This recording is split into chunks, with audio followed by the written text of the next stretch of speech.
Bueno, damos comienzo entonces. Hola, bienvenidos a todos. Estamos muy contentos y entusiasmados de poder llevar a cabo por estos medios virtuales, tanto de ClickMeeting como por Facebook, que tuvimos algunas dificultades, nuestra primera actividad del año de Amigos de APA. Tenemos el agrado en esta ocasión de realizarla en conjunto con el Departamento de Niños y Adolescentes que coordina la doctora Hilda Katz, que va a participar de esta actividad. El título de la reunión que nos convoca hoy es Escenarios de la violencia en la infancia y en la adolescencia. Esta temática a trabajar estaba planificada previamente a la aparición de la amenaza del COVID-19, con lo cual en este momento se nos presenta en primer plano poder pensar entre todos la violencia en el escenario de la pandemia y cuarentena que estamos viviendo. Nos hallamos ante un contexto inédito, nunca antes vivido, del orden de lo impensable, que podemos considerar como traumático, ya que ha irrumpido bruscamente, interfiriendo en el funcionamiento psíquico de cada uno de nosotros y en la sociedad en general.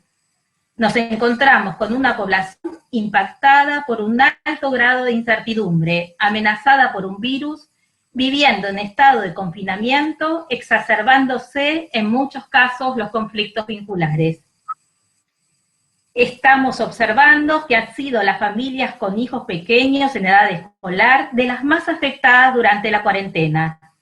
Niños que han dejado de concurrir al colegio, interrumpiendo el vínculo en presencia con compañeros y docentes, teniendo que realizar un sinfín de tareas escolares de manera virtual que demanda la ayuda intensa de los padres que a la vez se sienten sobrepasados por múltiples demandas y temores. El colegio en casa, no tener ayuda de abuelos, tíos que acompañen y alivien este momento. Temor a enfermarse ellos o sus familias. Angustia por disminución o pérdida del trabajo, cuidar de sus padres, múltiples variables que hacen que se produzca un intenso desborde, tanto en los niños como en sus padres, generándose situaciones de agresión y violencia. Sabemos que el trabajo adolescente implica paulatinamente poder desprenderse del mundo intrafamiliar, conquistando nuevos ámbitos sociales de tinte exogámico. El adolescente necesita salir al mundo, hacer su propia experiencia. Nos podemos preguntar entonces, ¿qué efectos tendrá en el adolescente el encierro endogámico y el vivir las 24 horas bajo las normas de la autoridad parental? ¿Podemos pensar que los coloca de alguna manera en una situación infantil? Las respuestas agresivas frente a los progenitores que suelen aparecer, ¿podrán considerarse una expresión de su necesidad de rebelarse y de corte frente a los mismos, temiendo sentirse nuevamente niños en situación de dependencia, cumpliendo con el deseo de sus padres? Por supuesto que las reacciones dependerán de cada medio familiar y de las características particulares de cada niño o joven. Surgen también situaciones creativas, lúdicas, de cooperación y de aprendizaje de nuevos hábitos, facilitadas por un entorno familiar que pueda albergar la incertidumbre, alojar el desconcierto, duelar por lo que no pudo ser y a la vez poder transformarlo. Algunas de estas cuestiones, así como la temática del bullying, trataremos de ir desplegándolas y pensando juntos. Deseamos que todos puedan participar mediante comentarios y preguntas que iremos tomando. Agradecemos mucho la participación de la doctora Hilda Katz, coordinadora del equipo de niños y adolescentes de APA, de la licenciada María Cristina Grispa, integrante del equipo, y del licenciado Daniel Antar, coordinador de Amigos de APA. Primero hará la apertura Daniel Antar, luego escucharemos a Hilda y en tercer lugar participará María Cristina Grispa, incluyendo un PowerPoint sobre bullying. Terminadas las tres exposiciones, intentaré recoger las preguntas y comentarios que vayan llegando por Facebook y por ClickMeeting. Así que bueno, les doy la bienvenida nuevamente y ahora escuchamos la apertura de Daniel Antar. Daniel Antar es coordinador de Amigos de APA, es miembro titular en función didáctica de APA, especialista en niños y adolescentes y director de la Sociedad Argentina de Cine y Psicoanálisis. Bueno, buenas tardes a todos. Muchas gracias, Viviana, por la presentación. Estoy encantado de que amigos de APA, junto al Departamento de Niños y Adolescentes, puedan hoy, en las particulares condiciones de pandemia y cuarentena que atraviesa la humanidad, generar un espacio de reflexión y de diálogo acerca de un tema tan convocante y con tanta gente de muchas partes del mundo. Esto es increíble. Otro título posible para esta tarde pudo ser La violencia en escena, ya que dicho así nos remite a la pulsión agresiva, esa que todos tenemos junto a la amorosa, en busca de un lugar de representación, o si se quiere, en busca de expresarse.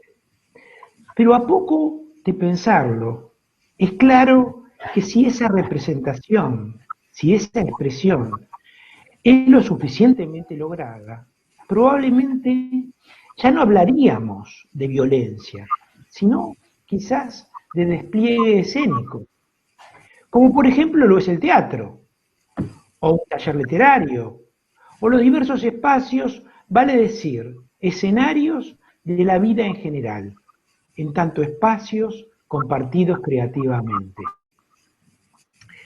Entonces, pensándolo de otro modo, pensé que otro título posible hubiera podido ser La escena desbordada, dado que todo aquello que desborda ese espacio de expresión, de representación, cual fuere, muy probablemente genere efectos de violencia. Ahora bien, como analista de niños y adolescentes, pienso que existen escenarios que suelen devenir lugar de violencia, donde los jóvenes actúan, término controversial en nuestra ciencia, aquello que no representado en los padres y que por lo tanto deviene en conflicto. Entendiendo eso no representado como lo no elaborado, o si se quiere bien freudianamente, lo no tramitado, por lo menos no lo suficientemente. ¿Y cuáles son esos escenarios si no, por ejemplo, el boliche bailable? El caso de Fernando, que tanto ocupó justamente la escena de los medios, lo ha puesto bien en evidencia para todos. El hogar, la escuela o el propio cuerpo, cosas de las que muchos nos van a poder decir seguramente la doctora Katz, que trabajó mucho el tema del cuerpo y las marcas en el cuerpo, y la doctora Grifa. Como analista, en lo personal, no abono a la noción de pulsión de muerte, entendida como una fuerza que buscaría ese desenlace, la muerte, para dar cuenta de la violencia, sino más bien que veo inscribirse a la misma, a esa pulsión de muerte, como un efecto precisamente de una dificultad, la de otorgar sentido a una energía que busca expresarse. Es allí donde la pulsión, donde nuestros impulsos carecen de sentido en términos de dirección, pero también de contenido. De un contenido que pueda ser compartido y hasta día disfrutado con el otro. No es este el espacio para extenderme sobre esto último, pero si hablamos de escenarios de desborde y de violencia, no quisiera concluir sin hacer referencia a una pequeña viñeta de estos días de cuarentena, donde el escenario, tanto de adentro de las casas como de nuestro psiquismo y de nuestro cuerpo, ponen a menudo en evidencia como desborde, eso que dije no tramitado, a partir de la inevitable frustración que esta cuarentena en tanto privación está implicando.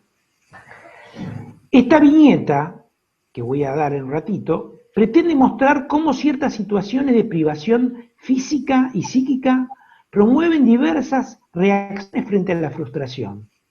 Lo que importa señalar en todo caso para lo que hoy nos convoca es que el aparato psíquico es un espacio mental, cuya riqueza y cuya amplitud no está desligada de la serie de privaciones afectivas a lo largo de su vida.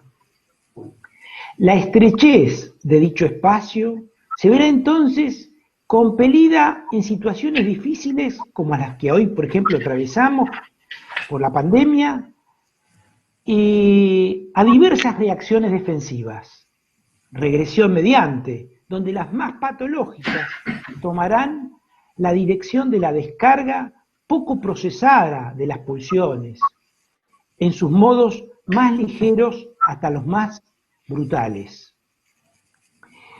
Ejemplo de ello va a ser esta viñeta, que es la siguiente. La semana pasada, un paciente me cuenta, muy angustiado e indignado al mismo tiempo, que su joven hija, con la que vive, le niega denodadamente el acceso a su departamento, dado que estaba en desacuerdo que éste saliera a realizar las compras.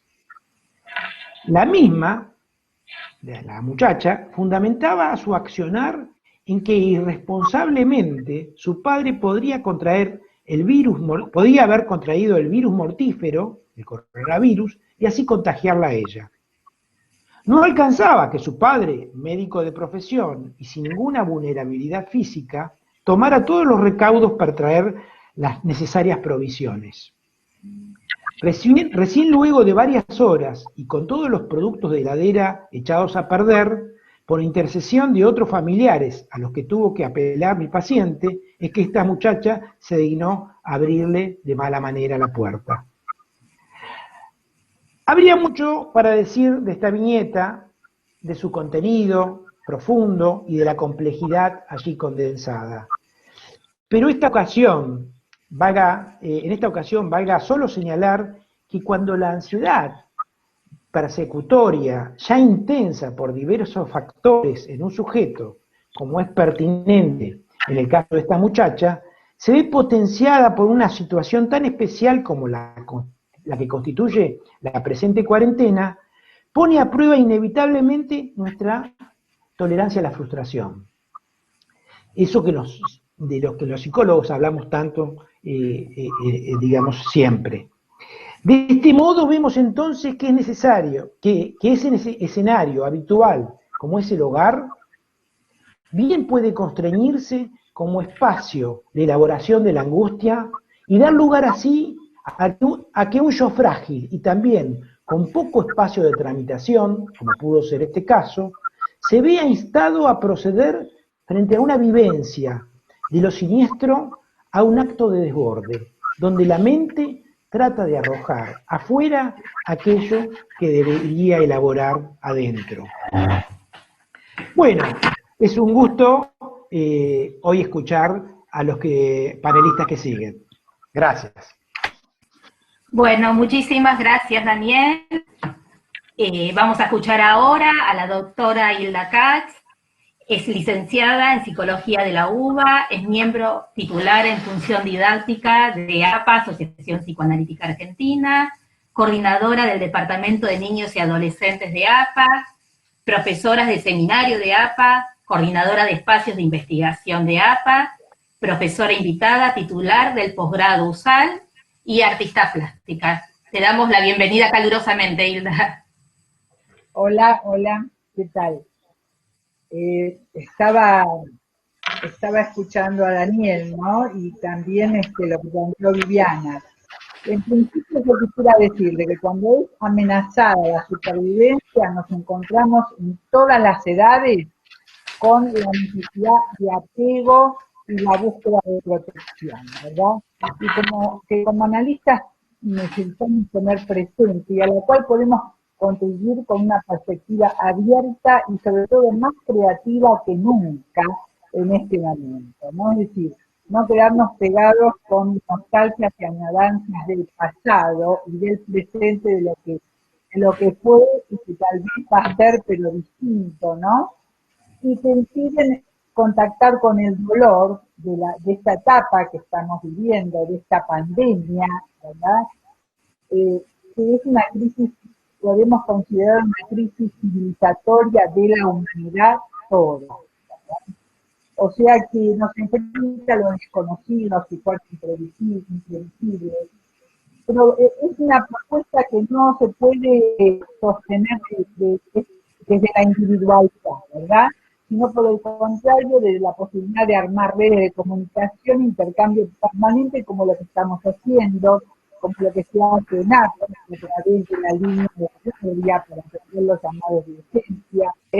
Bueno, y todo esto nosotros nos lo planteamos en el Departamento de Niños y Adolescentes y nos pusimos a trabajar ante lo imprevisible de los acontecimientos que se sucedían a cada momento, y nos preguntábamos cómo va a ser con los pacientes, todo va a ser por videollamada, cómo nos vamos a mover. Y bueno, fue así que empezamos a enfrentar, digamos, lo nuevo, ¿no?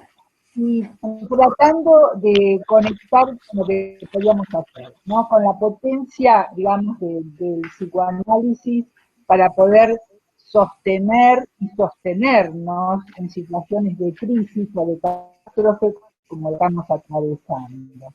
Confiamos en la potencia clínica del psicoanálisis y empezamos a trabajar y a intercambiar entre nosotros lo que hacíamos, de lo cual surge el libro, ¿no? Es decir, trabajando en cuarentena en épocas de la pandemia. Y cada uno fue aportando los casos en los que iba trabajando. Por ejemplo, resultó que, digamos, ser muy importante poder atender, digamos, de otra manera, por medio de la videollamada, por ejemplo, las dificultades de vínculo entre una mamá y su bebé recién nacido, donde el bebé no comía y no se sabía por qué, y se pudo hacer una intervención. Hay que pensar que una intervención, salvando las distancias similar, Freud nos cuenta que él iba a la casa, ¿no?, de una pareja, que la mujer no podía amamantar a su hijo, y en este caso, la pantalla es como ir a la casa, porque tenemos que pensar que es una intimidad diferente, que a veces puede producir cierta intimidación. En realidad, digamos, en general los pacientes al principio pueden mostrar cierta extrañeza, pero luego reciben con beneplácito. Se pudo ver, digamos, en el trabajo, la presencia, la mirada del psicoanalista, donde el encuadre es lo que el psicoanalista tiene en su mente, porque cambia a cada momento, digamos, no podemos hablar de encuadres estereotipados, ortodoxos ni fijos, pero sí que está dentro de la mente del analista y se sostiene desde ahí. Y se pudo ver que esta situación de pandemia, a la pareja con ese bebé, le había producido muchísimo un duelo que no tenía palabras, ¿no? O sea, el terror sin nombre, todo lo que estaba pasando y que había que nominar, se movilizaban situaciones internas, porque los dos son extranjeros y lo que empezaron a pensar es que no iban a poder ver más a sus antecesores, o a sus familiares, o sus hermanos que viven en el exterior. Y eso produjo, de alguna forma, que esta mamá tuviese cierta retracción, y el padre también, respecto a poder alimentar a su bebé.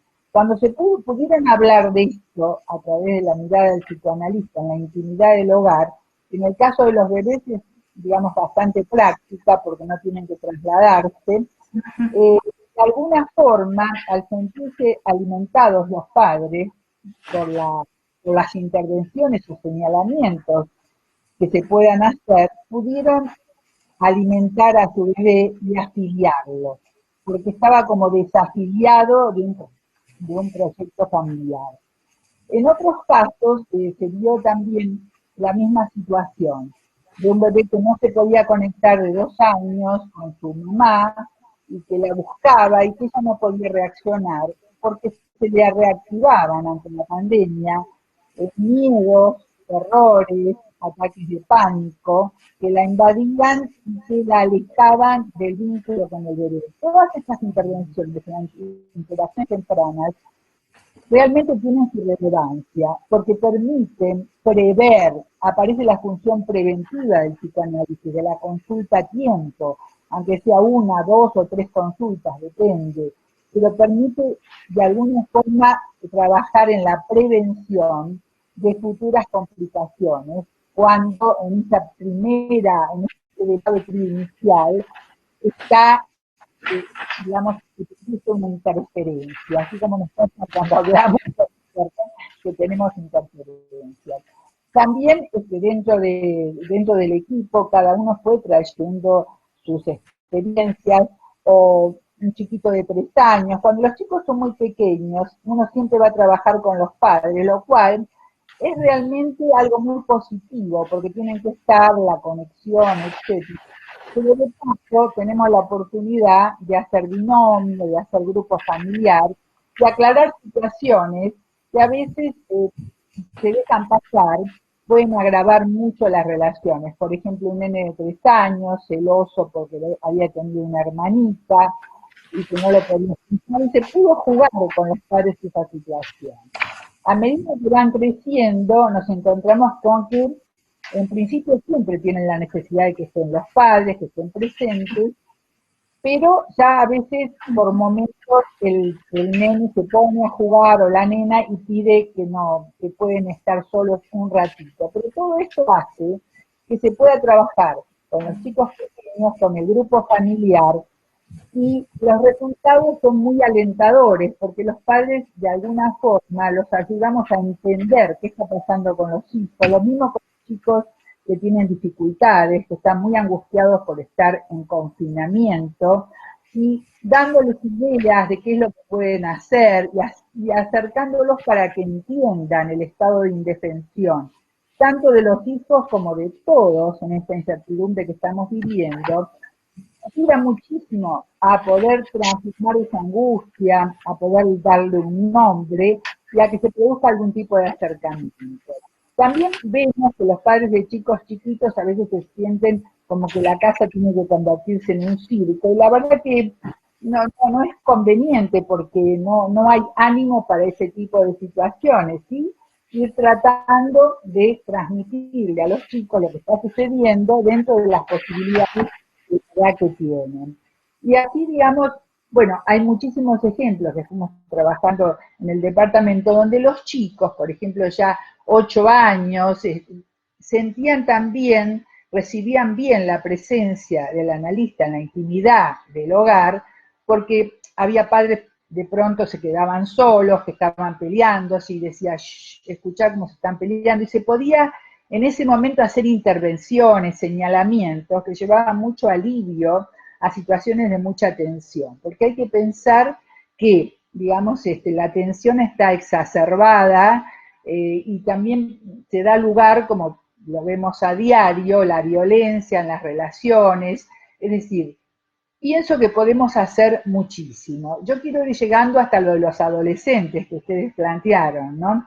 En general los púberes, la adolescencia temprana, reciben muy bien la intervención del analista, se pueden manejar, se quedan solos, les encanta a veces mostrar el lugar donde duermen, mostrar sus juegos, e incluso se ha podido, digamos, detectar, por ejemplo, cuál era el objeto transicional, aparecen juguetes de cuando eran chiquitos, o sea que, digamos, todo el panorama que se puede abrir con nuestra presencia, digamos que puede ser o intimidante en algunos casos, o que genera intimidad, ¿no? En la intimidad de las casas. Ahora, por supuesto que no es tan sencillo, hay que ir muy de a poco, pero es cierto también que han aumentado muchísimo los niveles de femicidio, el abuso, o sea que hay que estar muy atentos a esas situaciones, pero llegando a los adolescentes, es cierto que el confinamiento podríamos decir, es algo muy temido, porque su vida ya está en el grupo de pares, en el espacio público, pero digamos, al mismo tiempo, tanto como los niños con los adolescentes, es importante, digamos, no mantenerlos en una burbuja, excluidos del mundo circundante, de lo que está sucediendo. Como dije antes, de acuerdo a la edad, poder transmitírselos, porque en épocas de crisis, más que nunca, digamos, es importante no infantilizar a los adolescentes, darles tareas, hacerlos empoderar de alguna forma como agentes de salud mental, que creen grupos, redes de comunicación, y no mantenerlos infantilizados en una burbuja que no les permite, digamos, tener libertad de pensamiento y sentirse, bueno, de alguna forma que pueden tener algún grado de independencia. Entonces, con respecto a esto, uno de los peligros en la adolescencia, que es que el confinamiento y el encierro en lo que nosotros llamamos endogamia, evidentemente eleva a grados insospechados la excitación y puede producir escenas como la que Daniel contaba, el temor al contagio, el temor al contacto con el padre, por ejemplo, una chica que está sola, con su padre, todas estas situaciones hay que tenerlas en cuenta porque de alguna forma aparece, digamos, como el temor a lo que pueda suceder con una excitación muy grande en un adolescente que ya puede ejercer las relaciones sexuales y por otro lado una prohibición absoluta de ir a la búsqueda de su grupo de pares. Esto también aparece en algunos ejemplos que tenemos,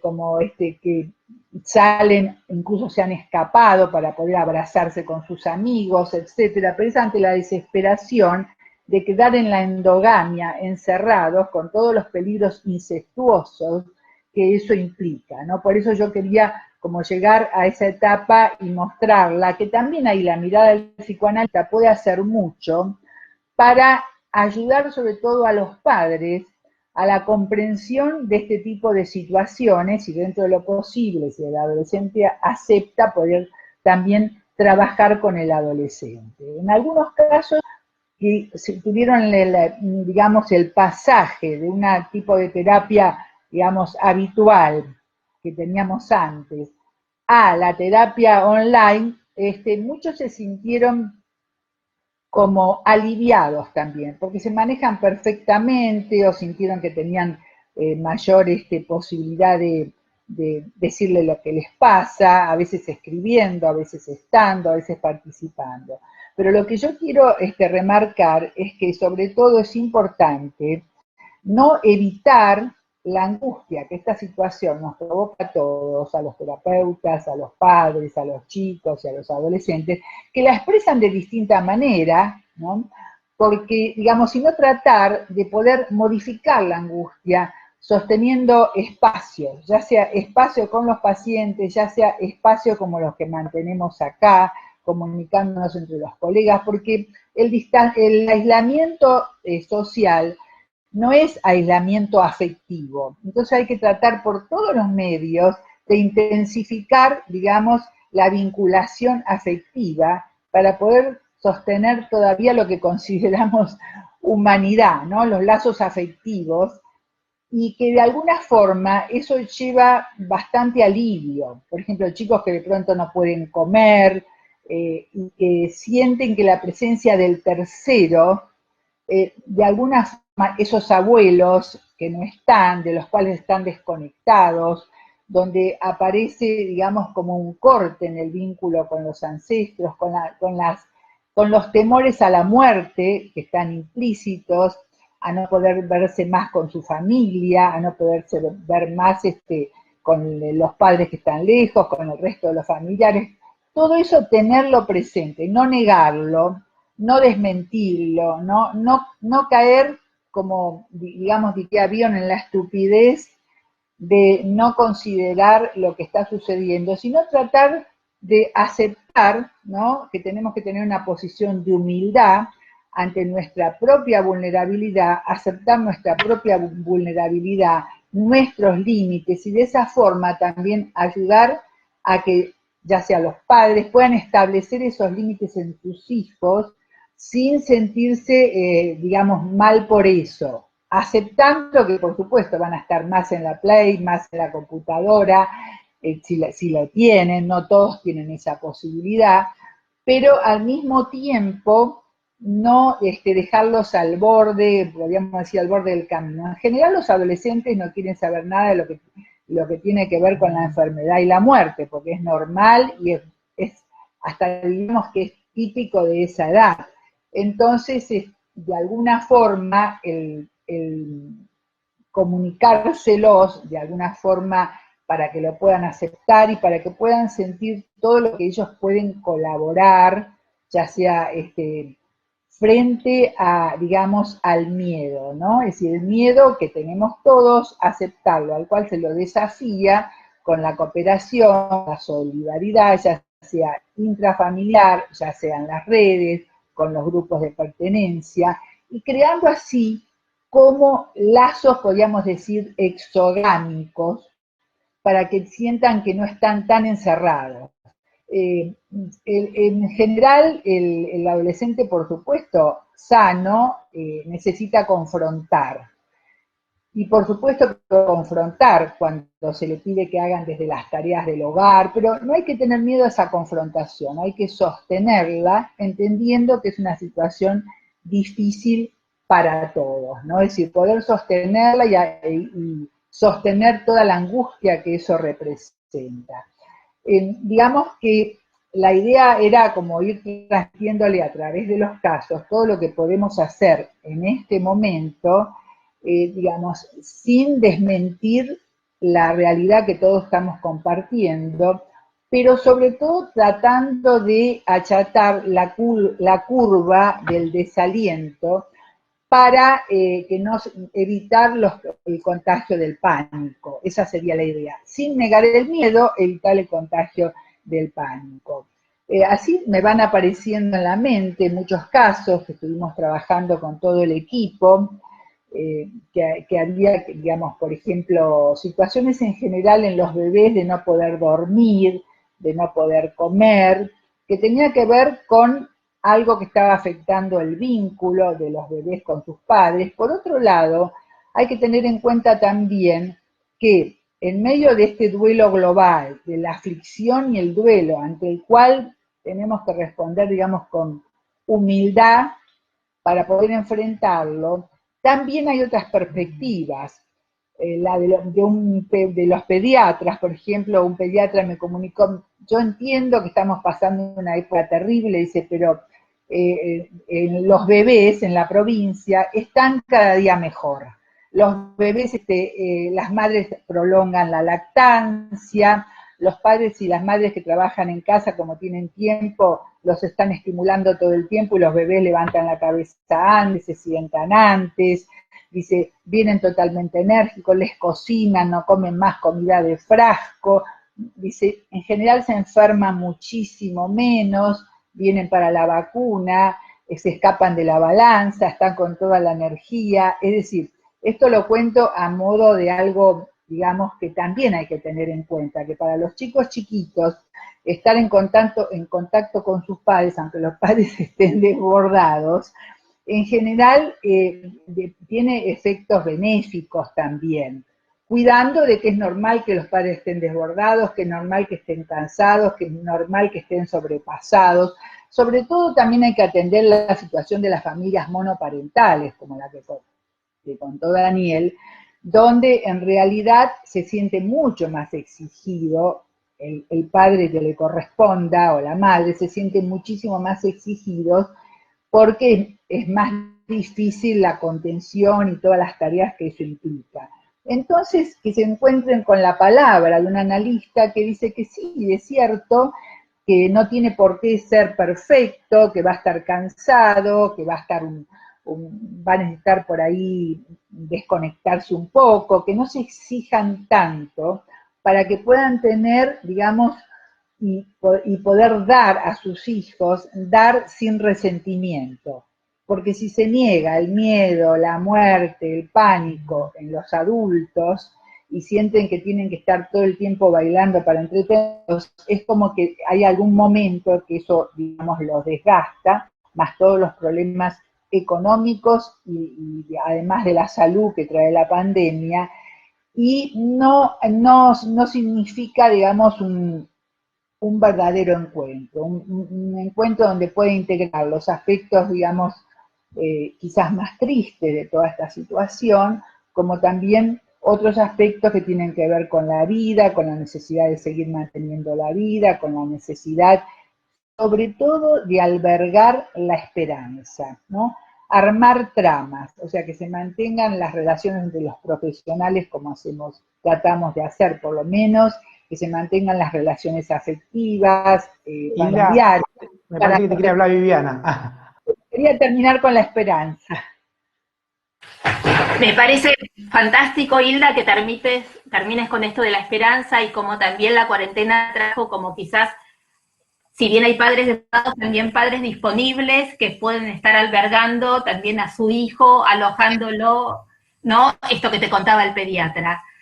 Bueno, ahora vamos a escuchar, la verdad que tenemos poco tiempo, es una pena porque hay muchísima gente de todo el país y de países de América participando, pero empezamos tarde, hay otra actividad más tarde inclusive, con lo cual tenemos poquitito tiempo y hay muchos comentarios y preguntas.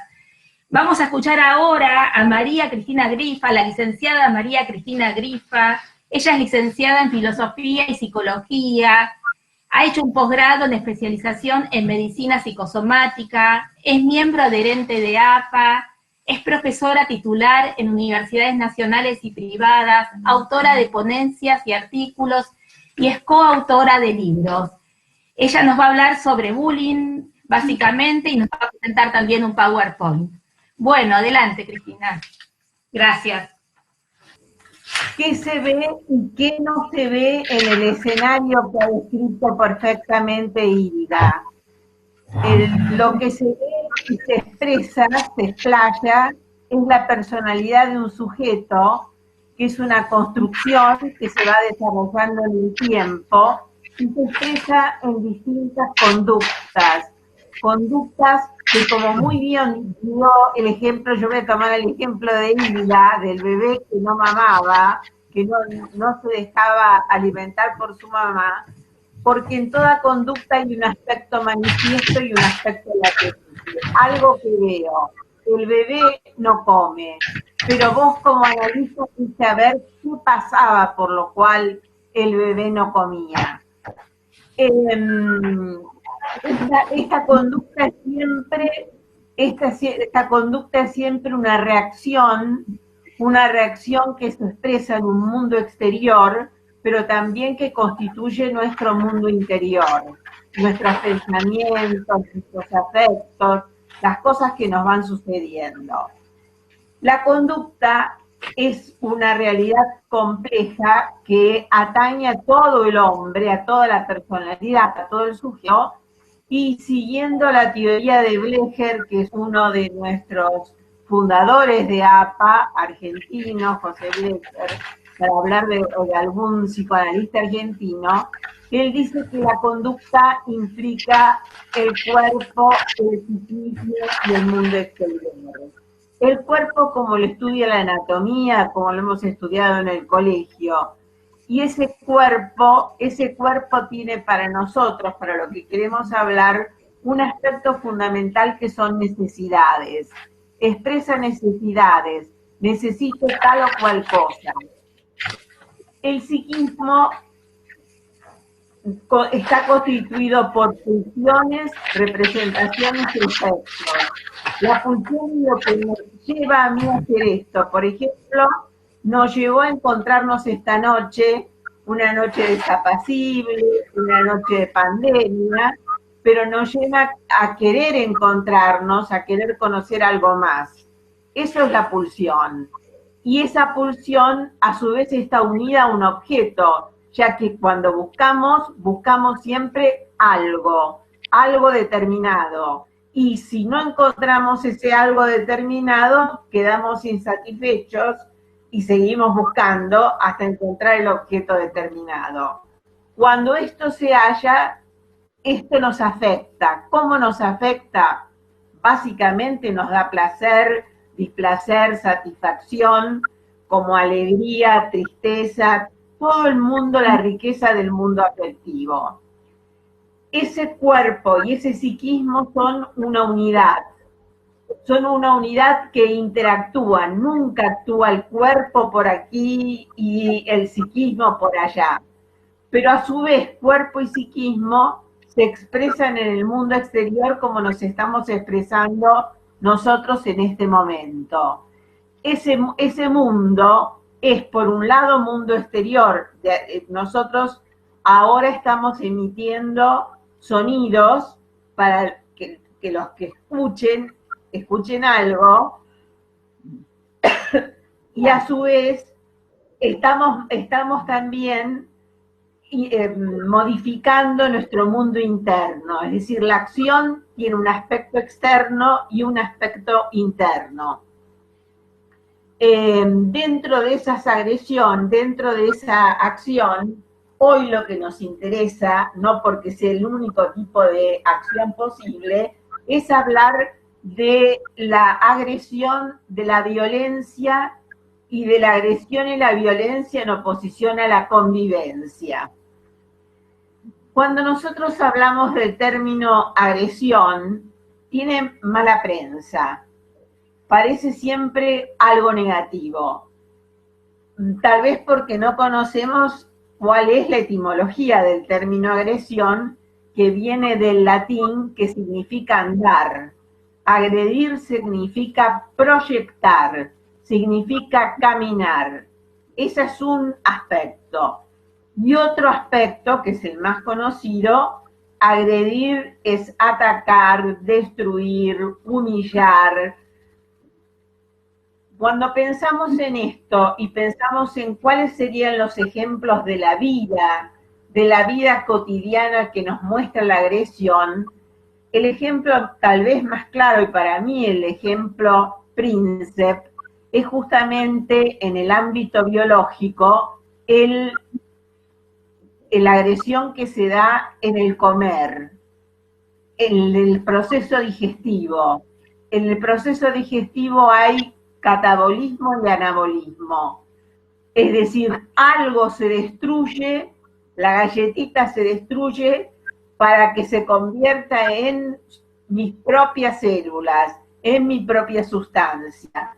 Y hay un excedente que se va por otro lado. Es decir que solamente si en la alimentación hay agresión, se produce la alimentación. Si no, no nos podríamos alimentar. Otro ejemplo es el del aprendizaje. En el aprendizaje hay asimilación y acomodación. Yo tengo que destruir todo lo que sé para poder construir algo nuevo. Este es el concepto de Piaget que todos conocemos. Y cuando hablamos de agresión violenta, hablamos de agresión violenta combinando estos dos términos cuando hay un encuentro en el cual uno trata de vencer la resistencia del otro. Es decir, ambos no quieren hacer lo mismo. Hay uno que se resiste, pero por la fuerza del otro, justamente la relación, la situación se realiza, frente a lo cual se produce algo brusco, algo que no es natural, en la cual el sujeto se siente humillado. Este mundo de agresión violenta es el mundo en el cual convivimos. Necesariamente va a darse y tiene su aspecto, como dijimos, de agresión positiva. Para construir una casa, tengo antes que deshacer la casa que estaba en ese terreno. Si no la deshago, no construyo una nueva. Para formar una pareja, tengo primero que separarme de mis padres, los dos que van a formar la pareja, y formar una nueva pareja. Es decir, que siempre tengo que deshacer para hacer. Es decir, que deshacer no es algo malo, si no seríamos todos bebés tomando teta. Es decir, justamente crecemos porque deshacemos y hacemos. A ver. ¿Lo podés pasar?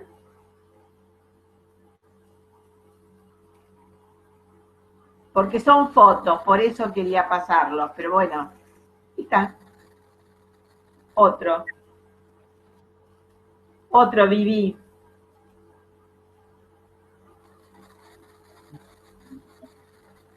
El otro. Eso es lo que vimos.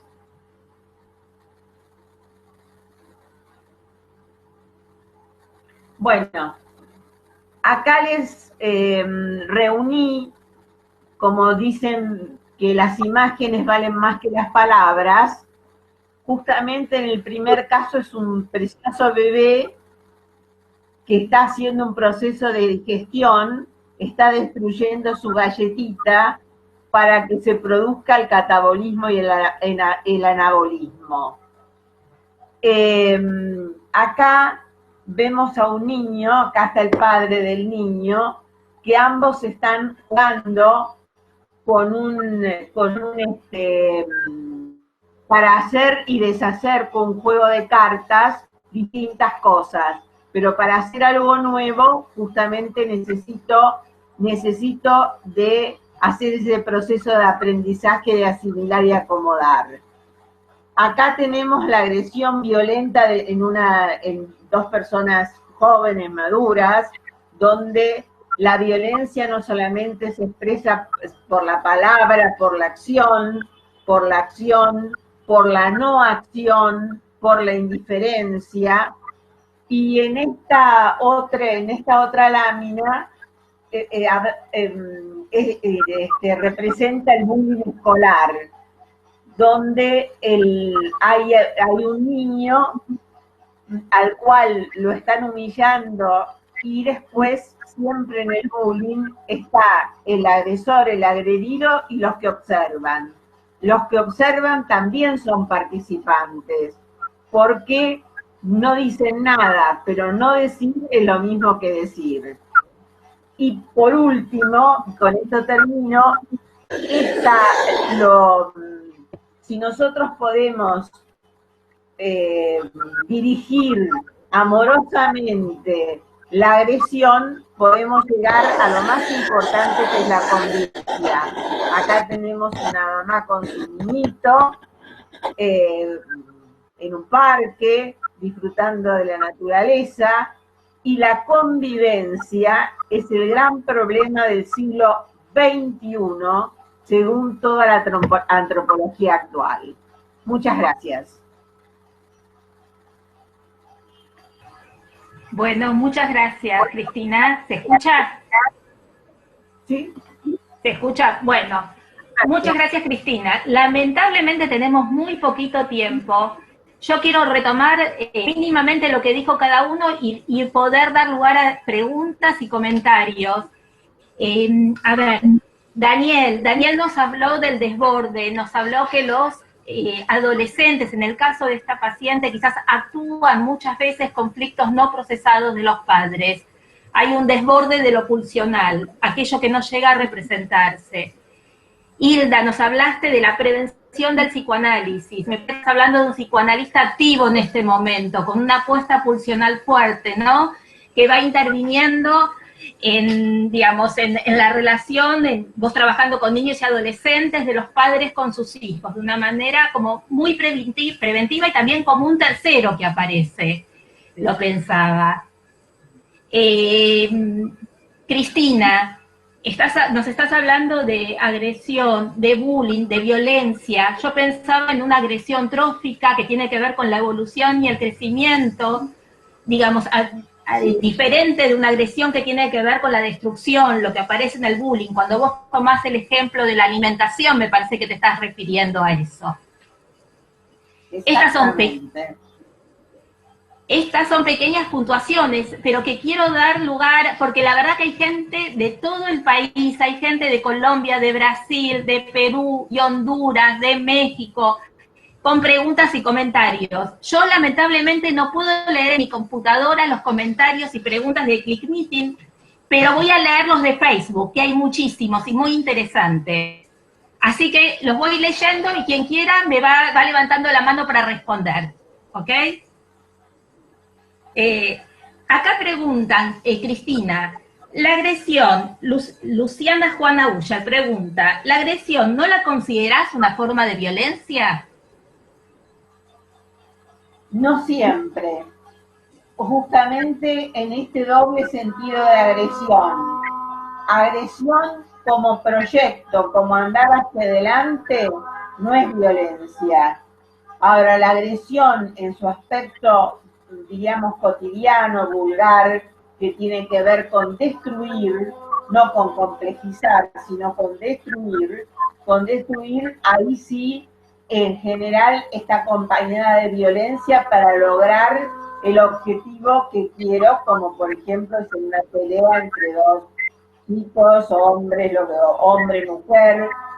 Justamente el feminismo nos habla hoy muchísimo de esto, ¿no? Donde vemos el hombre, también la mujer, maltratar al cónyuge, por ejemplo. Y también lo vemos mucho hoy en esta situación que vivimos de estar todos en casa, como aparece características de los padres que los hijos casi desconocen porque no conviven. Los padres no soportan a veces estar 24 horas en la casa y con quien se desquitan es con los niños. Entonces ahí sí tendríamos violencia, pero no siempre son términos pares. Pueden estar unidos o no.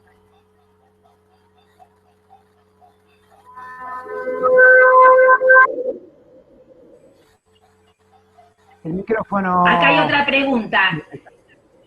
¿Qué hacer con una consulta? ¿Qué pasa si un adolescente, en medio de este goce endogámico en que lo encierra la cuarentena, te dice que no quiere hacer terapia virtual? ¿Considera que se le puede buscar la vuelta a esta encerrona? Dale, Hilda. Sí, por supuesto. El no del adolescente se lo puede considerar como el sí de los padres, o del padre que está a cargo de ese adolescente, y en realidad se puede trabajar.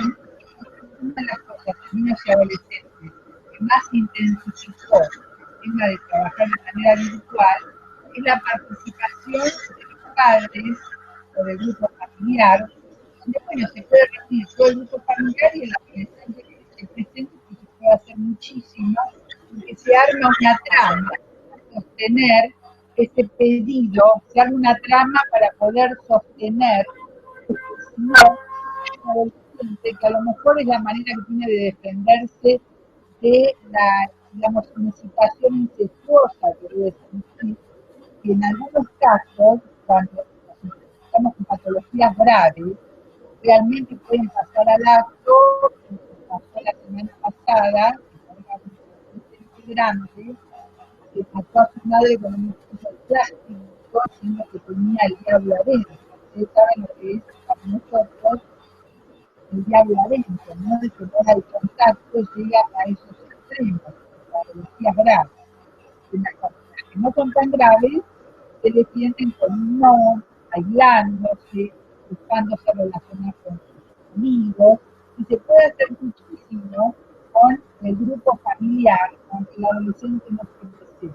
Porque lo que puede suceder, y que sucedió, es que cuando ve que se están hablando de él, están preocupando por él, el adolescente muy probablemente se acerque y haga su proceso.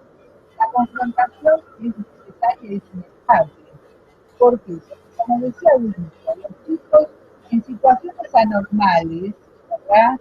Es normal tener síntomas, es normal reaccionar, es normal también la agresión, ¿no? No la agresión al extremo, pero sí poder manifestar la agresión, porque son situaciones anormales las que estamos viviendo todos. Entonces, digamos, tener esa concepción, como decía única, el chico que tiene síntomas es normal, porque está reaccionando a algo que lo está poniendo mal o lo pone en peligro de su integridad psíquica. Ahí hay una pregunta que decía, ¿qué se hace con un adolescente que pasa el arco? ¿No? Es decir, en general hay que tratar de evitar ese pasaje, pero una vez que dio lo mejor de una consulta. Pero antes de la consulta, poder empoderarlos, darles tareas, van a participar, van a escuchar, etcétera, etcétera. Pero después se van a sentir de que no siguen siendo deberes de juicio. De alguna manera no están idiotizados por una situación familiar. Porque, ¿qué pasa? Cuando hay este tipo de situaciones, tanto peligro y riesgo, tanto la familia como las sociedades están en lo que yo llamo, sin quererlo o queriendo, en una especie de poder dictatorial y de control sobre el otro. Entonces hay que tratar que, digamos, en el caso de lo que nos compete, de la familia, el grupo familiar, que no se aproveche inconscientemente esta situación para tener a todo el mundo controlado, sin poder, digamos, tener espacios de cierta intimidad personal. El adolescente necesita hablar, necesita conocerse en ustedes, correcciones, hay que respetar eso, pero también hay que, digamos, no solamente dar pescado, sino dar la pesca. O sea, que hagan pequeños trabajos de acuerdo a la edad, que tengan responsabilidad.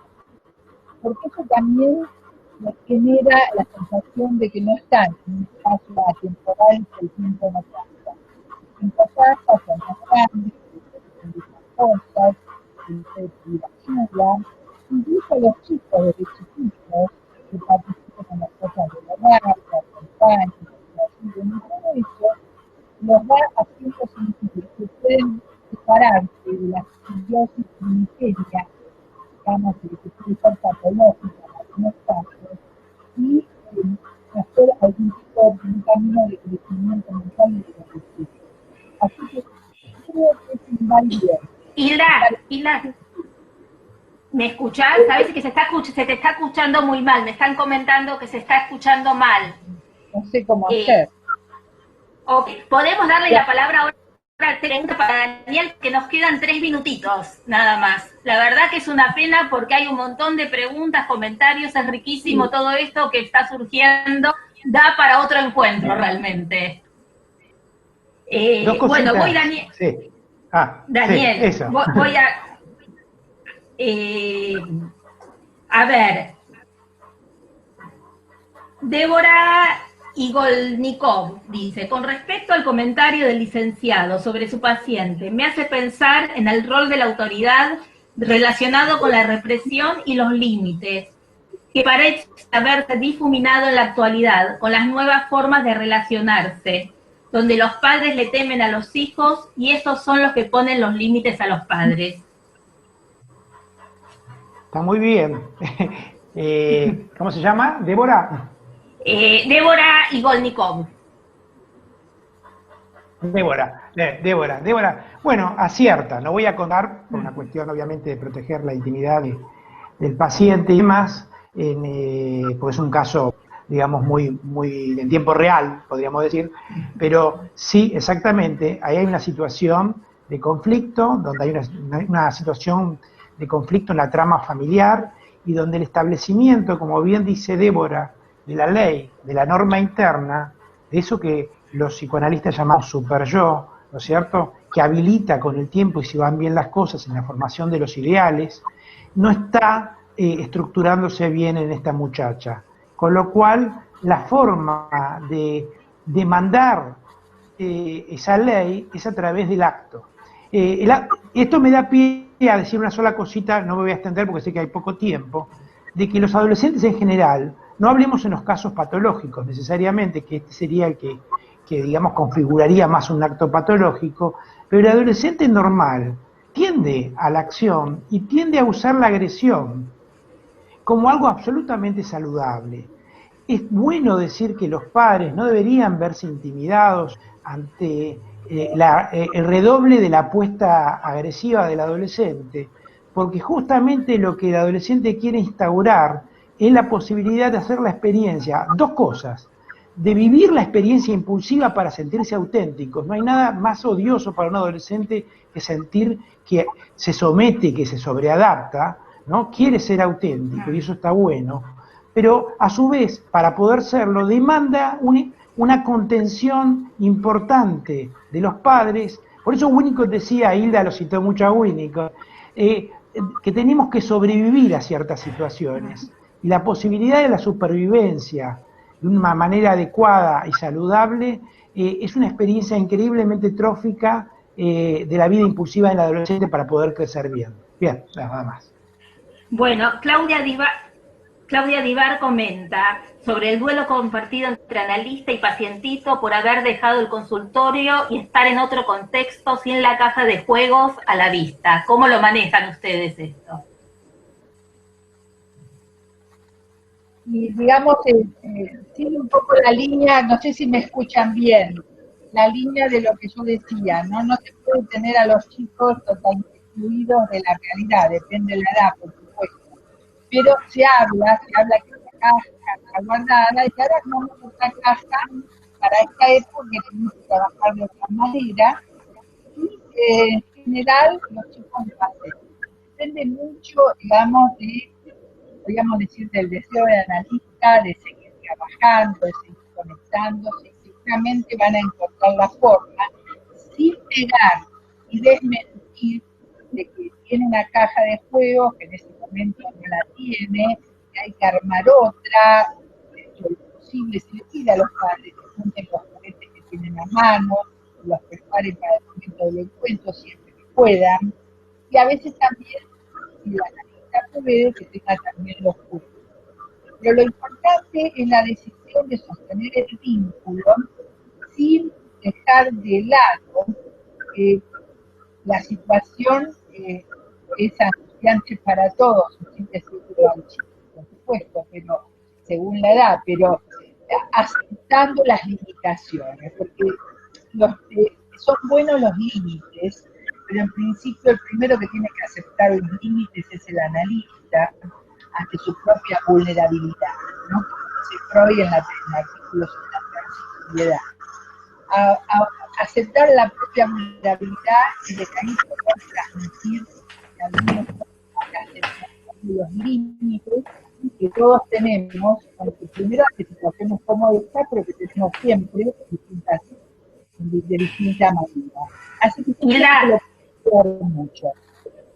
Bueno, gracias Hilda, gracias a todos, la verdad que lamento muchísimo, me está diciendo Guillermo que tenemos que terminar, hay otra actividad después que la nuestra, hay un montón de preguntas, cómo hacer borde en transferencia, por ejemplo, preguntaban acá, cómo podemos diferenciar los tipos de agresividad, pero lamentablemente no tenemos tiempo, estamos como muy contentos que hay gente que participó desde distintas partes del mundo, desde lugares como muy lejos, desde un montón de provincias y ciudades del país, con preguntas y comentarios.